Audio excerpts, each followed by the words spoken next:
Hey everybody, I got a video here for you today, and this comes directly from some comments and questions, and I thought they were very good because I have not addressed this yet. I have, but not in this fashion, coming from this text. But I have talked about early flood stories coming from the Egyptians in a couple different videos, one called The Tale of the Shipwrecked Sailor. And the Egyptians have a lot of cool stories coming from ancient history. Fables, as if you may, but also I have talked about the Edfu temple. In the Edfu temple text that talks of a long time ago, a cataclysm and the survivors coming to Egypt and starting that civilization. But what I have not talked about is a story coming directly from the Egyptians' creation myth. Part of it comes from what we know as the Book of the Dead, or the Book Coming Forth, and it's simply called The Destruction of Mankind. And a little earlier, it talks about the creation story. It talks about the light separating the heavens from the earth, and the sky was placed upon 4 pillars, which mark the cardinal points, and 4 pillars from that point really becomes symbolic in tombs and in some of the earliest ruins we have from ancient Egypt. And some of you have asked about the Osiris Shaft at Giza that goes down, and there was some large sarcophagus found down there. And it seems to be very ancient ruins, and there was 4 pillars placed down there.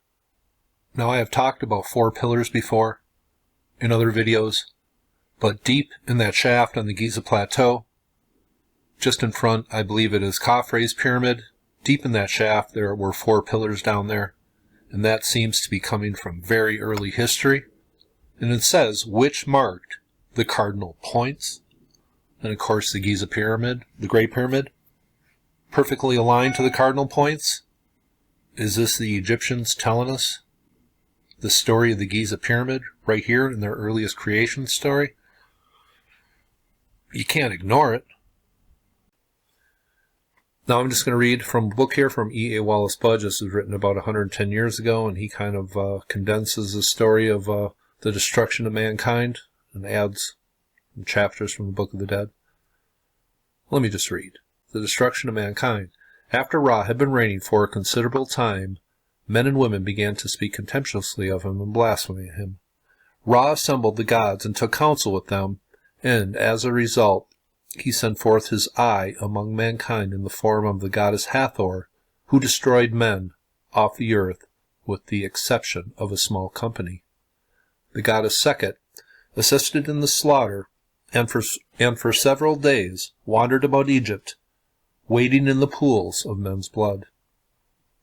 At length Ra was appeased, and he stopped the work of slaughter, but he was weary of man and determined to withdraw himself from the management of his affairs. After taking further counsel with the gods, he retreated to the newly constituted portion of heaven and created there the Sekhet Hetepet, or Elysian Fields. According to another legend preserved in the chapter of the Book of the Dead, the Papyrus of Ani, a general destruction of mankind was caused by the flood, which was brought upon the world by the god Temu, who announced his intentions of destroying everything in it and of covering the earth with the waters of the primeval ocean Nu. The flood appears to have begun at Henanensu in Upper Egypt, and it says, and to have submerged all of Egypt. And if the flood appears to begun in Upper Egypt, that seems to be coming from a sudden melting of the ice caps in the mountains at the source of the Nile, then a flood coming from the Mediterranean. I just thought I would throw that in there. All life was destroyed, and the only beings who survived were those who were in the boat of 1,000,000 years, i.e., the Ark of the Sun God, with the god Temu. The mutilated state of a large portion of the text makes it impossible to piece the details together, but it seems that, after the earth was covered by the flood, Temu sailed over the waters to the island of Flame, and took up his abode there.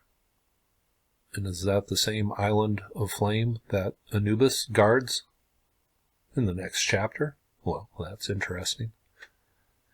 It says, subsequently, he was succeeded by Osiris, whose authority was disputed by Set, the god of evil, but eventually Set was overthrown, and Osiris ruled triumphantly. And we know Osiris became the god of Giza, eventually.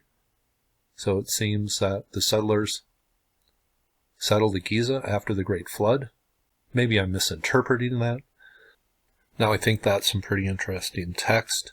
Seems to be some of the oldest text, and I think that was found in the tomb of Seti. And remember, Seti the First is the one that seems to have uncovered the Osirian down at Abydos. So I just wanted to mention that. But that is the flood story coming from the ancient Egyptian, and it seems to echo many other flood myths where there seems to be a moral lesson involved, and a few people survive and repopulate the earth. Seems they started at Giza, unless I don't know how to read ancient text, and I'm just totally misinterpreting things.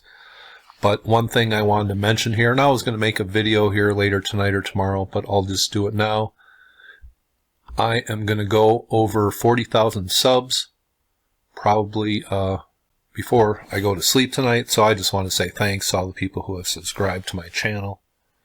I don't think I'm anybody special. I just like to read, and I think I have common sense, and besides that, I don't think I have any special qualities.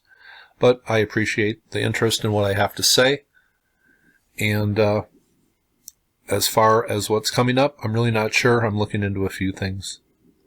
But just keep those comments and questions coming, because that's where I get the ideas for most of my videos these days. And a little later this evening, I'll have another classic song from Miss Hoyt, and it's pretty special. I think I got the chills when I recorded it. It's pretty good, so check it out if you can.